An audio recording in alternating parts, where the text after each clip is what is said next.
Hi everyone! Welcome to the first installment of our last minute tip lecture series for the 2025 bar exam. In this session, we'll focus on some key concepts and updates from recent jurisprudence in taxation law, which is part of the Day 1 afternoon bar exam this coming September 7th. So let's start. First, I want to talk about tax remedies. So, unahin natin yung taxpayer remedies, specifically the recovery of tax erroneously or illegally collected, which was amended by the Ease of Paying Taxes Act.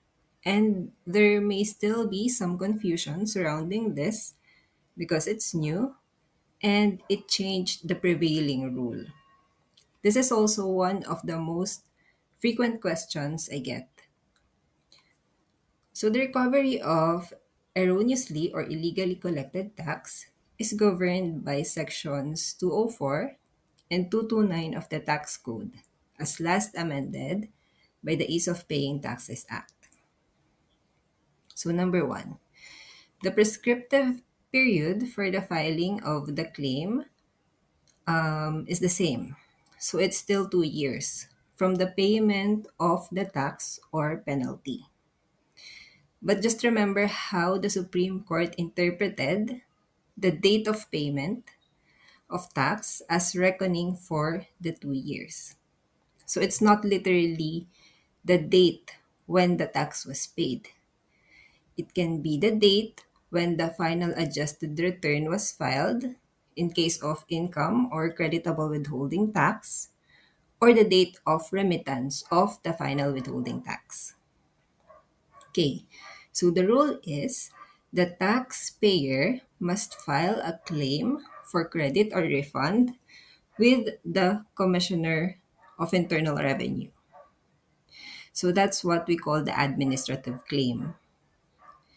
So the CIR can either grant the claim, so everybody's happy, or the CIR can also fully or partially deny the claim. The CIR can also refuse or fail to act on the claim. So under Section 229, the Commissioner is now given 180 days from the taxpayer's submission of complete documents within which to act on the claim. So this is the important amendment under this provision, Section 229 of the Tax Code. Dati kasi wala itong specific period for the BIR to act on the claim. So if the CIR denies the claim or the CIR fails to act on the claim, then the taxpayer has 30 days from the date of the receipt of the decision denying his or her claim, or from the lapse of the 180 days for the CIR to act, to appeal to the Court of Tax Appeals. So that's our judicial claim. So question, what if the taxpayer filed an administrative claim 1 month before the expiration of the 2-year prescriptive period? Should the taxpayer immediately file the judicial claim? Okay, so the answer to that, under the new provisions, the taxpayer cannot immediately file a judicial claim. So the taxpayer must either wait for the commissioner's decision or for the lapse of the 180 days for the commissioner to act on the claim. So even if the 180 days go beyond the 2 years. So that's the difference. And that's the applicable rule now. Before the amendment kasi, both the administrative and the judicial claim must be filed within the 2-year prescriptive period. The only requirement is that the administrative claim is filed before the judicial claim. So dati, before this amendment, there's no requirement to wait for the CIR's action since there's no specific period mentioned in the tax code. Now it's clear. The 2-year period for the filing of the claim applies only to the administrative claim. So, hindi na siya applicable to both administrative and judicial. It now applies to the administrative claim only. So, when do we apply this new rule? So, remember the rule. The law in effect at the time of the filing of the complaint is the applicable law. So here, the EOPT Act took effect on January 22, 2024. So on or after this date, the new rule will apply. So I have yet to see a Supreme Court decision applying the new rule to pending cases. Kasi di ba that's the rule naman for procedural laws. It can be applied even to pending cases. And there can be an argument na the provision setting the period for the CIR to act can be considered a procedural matter. So, but I don't want to confuse you. So that question has not yet been raised. So for the purpose of the bar, whether you're applying the old rule or the new rule, just make sure to cite the accurate legal basis. So if possible, you can cite the tax code as last amended by the Ease of Paying Taxes Act if you're applying the new rule, so that the examiner is aware that you know the distinctions and that you know the effect of the amendment to the existing rule. Okay, so that's for erroneously or illegally collected taxes.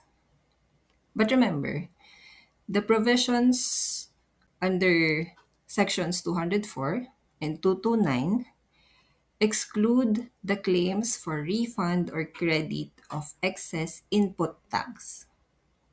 This is separately governed by Section 112 of the Tax Code.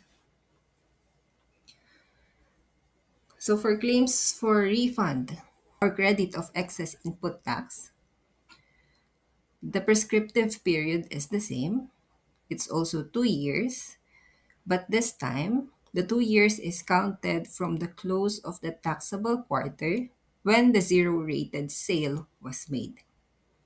So remember also, you can only claim excess input tax in relation to your zero-rated or effectively zero-rated sales.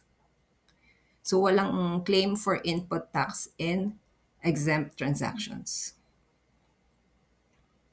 So the same, you have 2 years to file an administrative claim with the BIR. So once the taxpayer files the claim, the BIR has 90 days from the submission of the complete documents to act on the claim. So note that the Train Law amended Section 112 of the Tax Code by reducing the number of days for the commissioner to decide on the claims for refund or credit of input tax. Dati kasi 120 days. Now, under the current rule, so this is an amendment introduced by the Train Law, the CIR only has 90 days to act. Okay, so the Train Law took effect on January 1, 2018. So baka may nababasa pa kayong cases pre-2018 applying the 120 days. So in any case, the principle is the same, but the period is different. So just take note of that.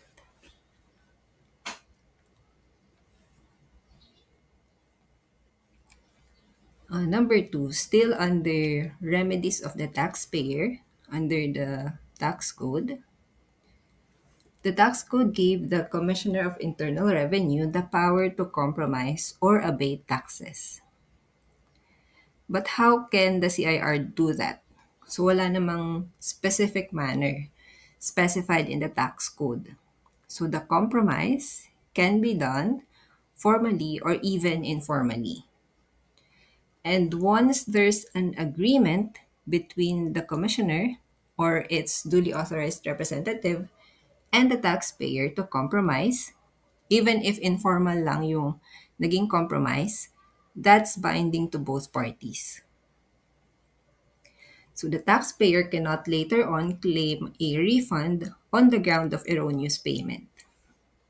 So we have an example of that in one of our Q&As. The case is CIR versus Toledo Power Company. It's penned by the bar chair.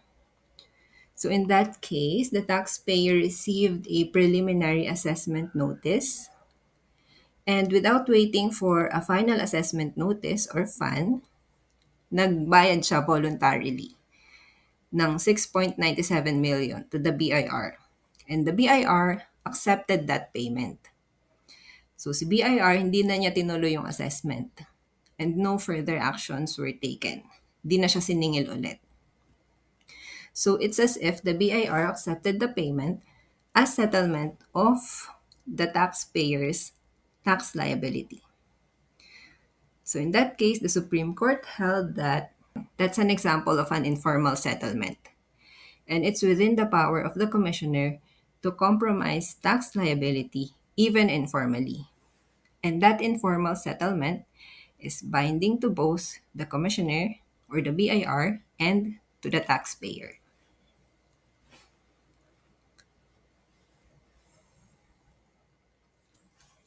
Next one, still under tax remedies, but this time it is on the part of the government. So one of the remedies of the government is to file a criminal action for the violation of the tax code. So in this regard, there's a 2023 Supreme Court decision. It's People versus Mendez, and it's penned by Justice Lopez, wherein the Supreme Court issued guidelines in the prosecution of criminal actions for tax law violations. So here are some important points. First is on the requirement of an assessment. So kailangan ba may prior assessment before the government can file a criminal action for tax law violation? So the Supreme Court in that case said na hindi naman. Prior assessment is not required before filing a criminal action. Also, hindi rin required na may final assessment to collect delinquent taxes in a criminal tax case. So just recently in the 2024 bar exam, there's a question. So in that bar question, the accused was acquitted of a criminal case for the non-filing of a tax return. But the Court of Tax Appeals still imposed civil liability for deficiency income tax. So in that instance, the CTA is correct. The civil liability can be imposed for delinquent taxes even if the taxpayer accused is acquitted of the criminal action for violation of tax laws. In another case, this is a 2024 case, penned again by Justice Lopez, sabi niya, the acquittal of the taxpayer accused in the criminal case for tax laws violation will not necessarily result in the obliteration of the civil liability for deficiency taxes relative to the criminal case.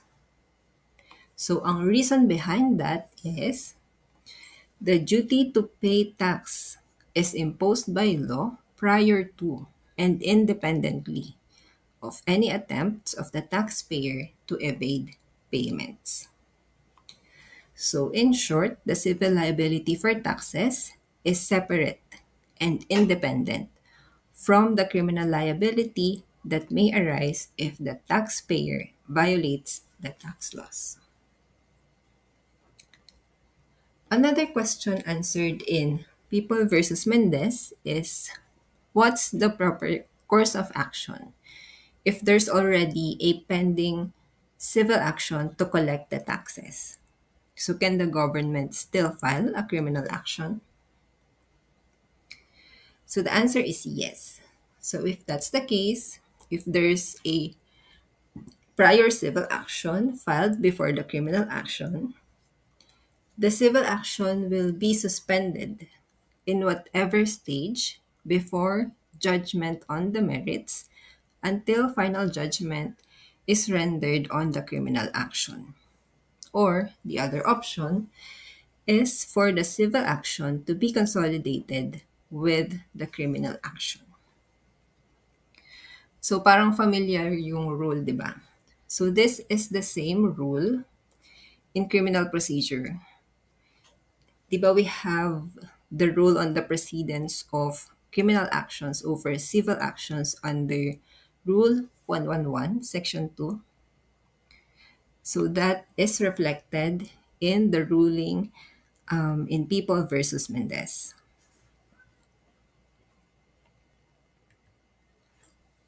Okay, next. Let's briefly go over the assessment process and some of the requirements. So under the tax code, the commissioner or his duly authorized representative may authorize the examination of any taxpayer and the assessment of the correct amount of tax. So this process starts when the taxpayer files, or pwede din when the taxpayer omits to file a tax return. So if the BIR wants to audit a taxpayer, then the revenue officer must secure a letter of authority or LOA.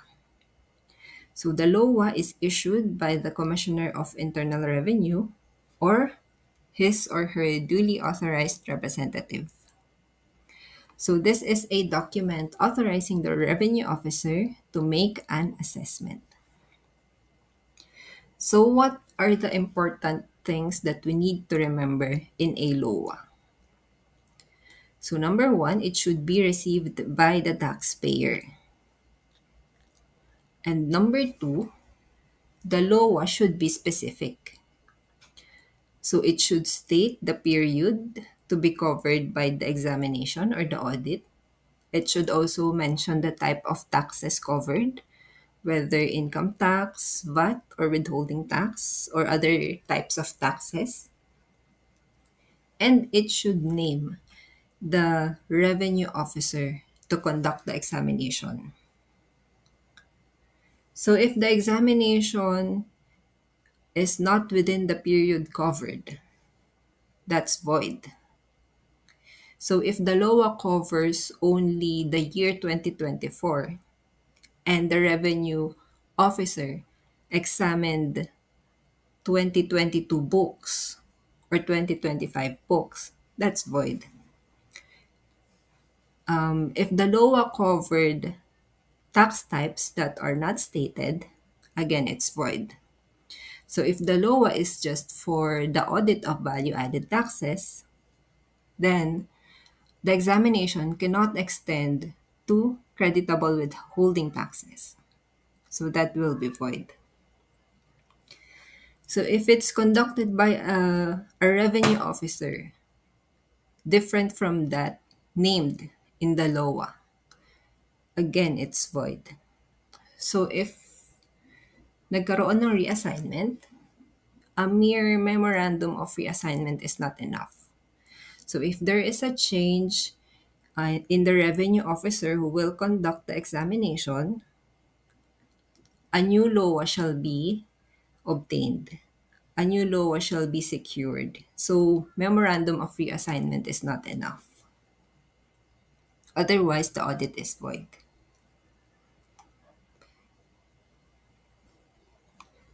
Okay, so after the issuance of the letter of authority and the BIR conducted its audit or examination, the BIR or the revenue officer will issue a notice of discrepancy or a notice of informal conference. After that, a preliminary assessment notice or PAN will be issued. Okay, so from the receipt of the preliminary assessment notice, the taxpayer may respond within 15 days. So that 15 days is important. So the BIR must strictly observe the 15 days. It's mandatory for the BIR to observe that period. But for the taxpayer, it's optional since it's the taxpayer's right whether or not to respond to the preliminary assessment notice. And the rights can be waived. So pwede hindi sumagot si taxpayer. But for the BIR, hindi pwedeng mag-issue agad ng FLD FAN or the final letter of demand or final assessment notice before the lapse of the 15 days for the taxpayer to respond. So if the BIR issued the final assessment notice without the preliminary assessment notice, that's void.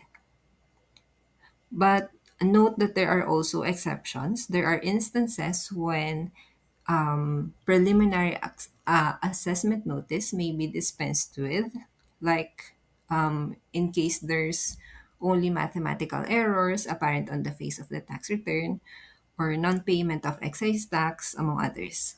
But generally, PAN is required before issuing a FAN or final assessment notice.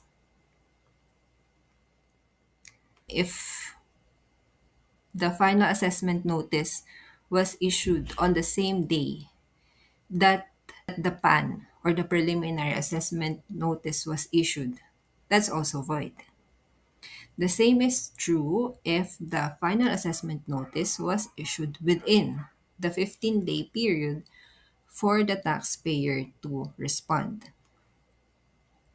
Kasi hindi inobserve ni BIR yung 15 days. Dapat, the BIR should have given the taxpayer the opportunity to respond or to dispute the preliminary assessment notice before siya mag-issue ng final assessment notice. Or even if the final assessment notice was issued after the 15 days, pero the BIR failed to address the arguments of the taxpayer. So still, that's void. In those cases that I mentioned, the assessment is void because the taxpayer's right to due process was violated.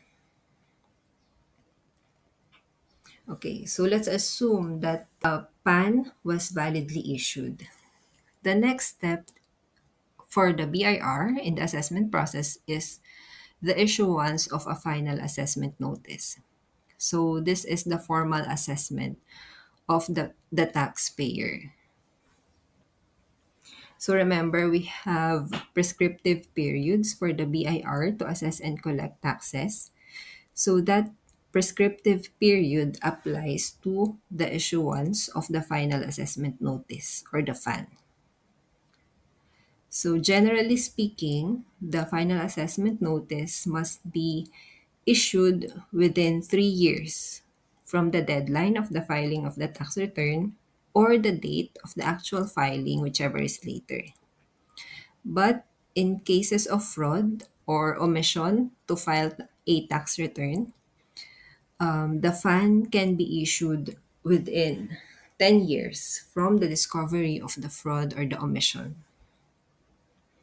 So dapat ma-issue yung FAN within the prescriptive periods, even if ma-receive siya ni taxpayer later on.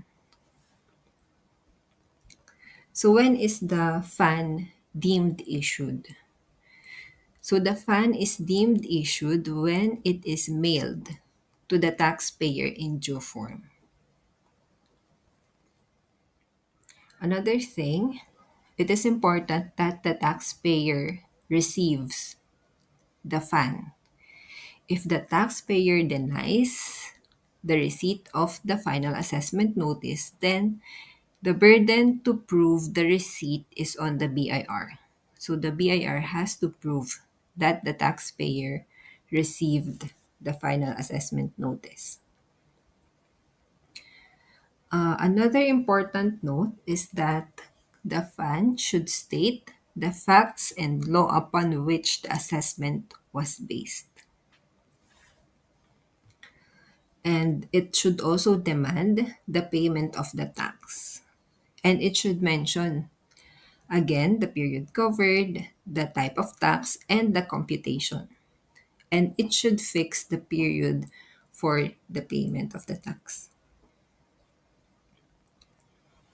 Okay, so if the taxpayer received a final assessment notice, the first remedy is to protest it.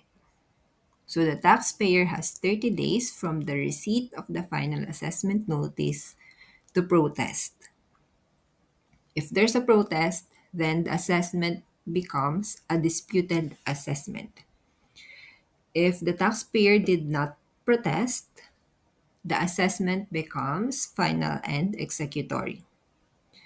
So there are two types of protest. It can be either a reconsideration or reinvestigation. Reinvestigation is where the question is based on new evidence, while reconsideration is based on previously submitted evidence.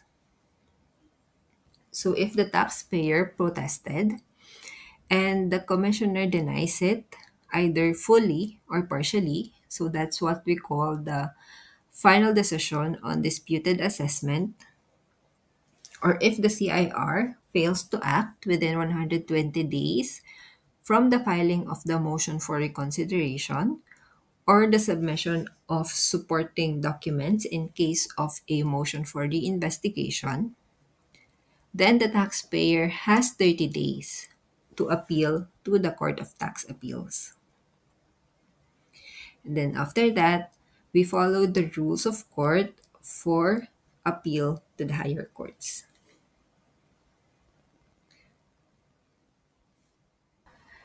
Next, we have one of the constitutional limitations. It's stated under Article 6, Section 28, Paragraph 1 of the 1987 Constitution. It says that the Congress shall evolve a progressive system of taxation. But in Act Teachers versus Duterte, this is a 2023 Supreme Court decision penned by Justice Dima Ampao. The court reiterated that the Constitution does not prohibit the imposition of regressive taxes. It merely directs the Congress to evolve a progressive system of taxation. So remember, progressive system. Progressive system means that the tax increases as the taxpayer's ability to pay increases. So this is preferred since it is consistent with the ability to pay principle. So an example is our income tax. So we have the graduated rates, and the tax rates are higher in higher income brackets. Meanwhile, a regressive system is one where the tax rate is the same, but the burden is heavier on the lower income bracket. An example of this is the value added tax or the VAT. So it's 12% for everyone. But that 12% is a bigger chunk for those with lower income as compared to those with higher income. So that's a regressive system.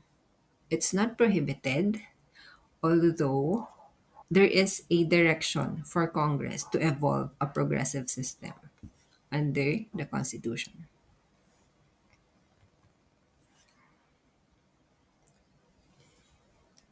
Next, we have the taxability of income. So, one important concept that we need to note is that mere return of capital is not taxable. So, what are example of transactions that are mere return of capital? So, one is the association dues, membership fees, other assessments or charges collected from condominium unit owners. They are not taxable because they are merely intended for capital maintenance or preservation or the upkeep of the condominium. But they are not flow of wealth. So another example is subsidies from a foreign parent corporation to its Philippine representative office, where yung Philippine office hindi naman nag-engage in any profit-making activities in the Philippines, and the subsidies are merely intended for the continued operations of the representative office. Another example, the payment of the principal of a loan is not taxable because it's a mere return of capital, but the interest income earned on that loan forms part of the taxable gain. Another important concept in the taxability of income is that income derived from whatever source are taxable. So whether that source be a legal or an illegal activity. But remember that even if tax is imposed on illegal activities, it does not legalize that activity. But still, the government has the right to impose tax on the income earned from those illegal activities. Okay. Next, let's compare zero-rated versus exempt transactions. So the tax code enumerates zero-rated and exempt transactions. You can find zero-rated transactions in Section 108 and exempt transactions in Section 109. So a zero-rated transaction provides a total relief from tax burden. But if it's an exempt transaction, there's only partial relief from tax burden. So why is that?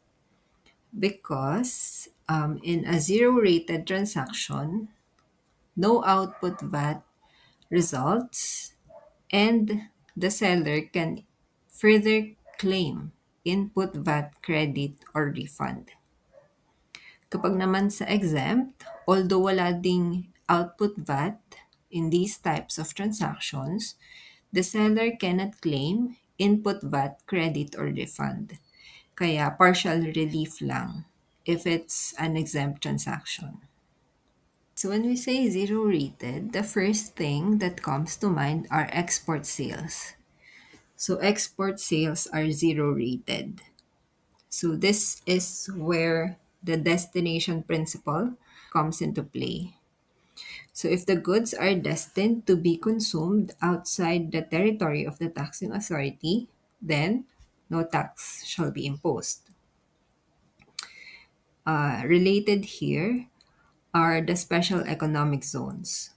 So special economic zones or eco zones are considered foreign territory by legal fiction for purposes of taxation. So for example, even if Subic is physically within the Philippine territory, sales to the eco zone registered entities are deemed exportation and are zero rated.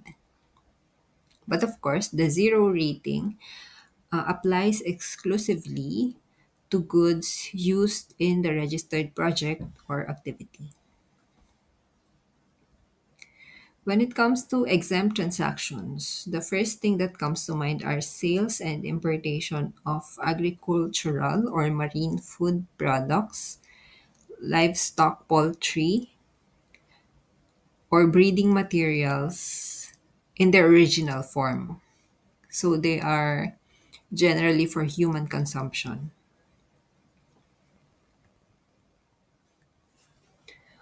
Okay, so this is the last principle, inherent limitations of local taxation. So, an important concept in local taxation is real property taxation. So, real property tax is a type of tax imposed by the local governments. Local government units cannot tax the national government, government instrumentalities, or other local government units. So it is based on the principle that the spring cannot rise higher than the source. So remember that the power of taxation is legislative in character. It is exercised by the Congress. So the power of the LGUs to tax is merely delegated. It's just a delegated power. So LGUs cannot tax the sovereign that delegated its powers to it. So the spring cannot rise higher than the source. But there's an exception. If the beneficial use of the government property is granted to a taxable entity, the property is subject to real property tax. But note that in that case, the taxpayer is not the government. It's not the government agency or instrumentality, but the private lessee. The taxable entity is liable for the tax. And if the lessee fails to pay the tax, then the government property still cannot be forfeited or sold on public auction. The proper remedy is to go after the properties of the private lessee, but not to go after public property. And with respect to government owned and controlled corporations, so they are generally taxable as ordinary corporation, except those that are specifically exempt under the local government code. So machineries, equipment that are actually directly and exclusively used by local water districts or GOCCs engaged in the supply or distribution of water or the generation or transmission of electric power, they're still exempt from real property taxes. And there are also GOCCs that are exempt from taxes under their charter. So some of them are the GSIS, SSS, PhilHealth, and the Pag-ibig, or the Home Development Mutual Fund. So that wraps up our first last minute tip lecture for the 2025 bar exam. I hope this quick refresher helped you recall some of the important concepts in taxation for your day 1 exam. Good luck and see you in the next lecture.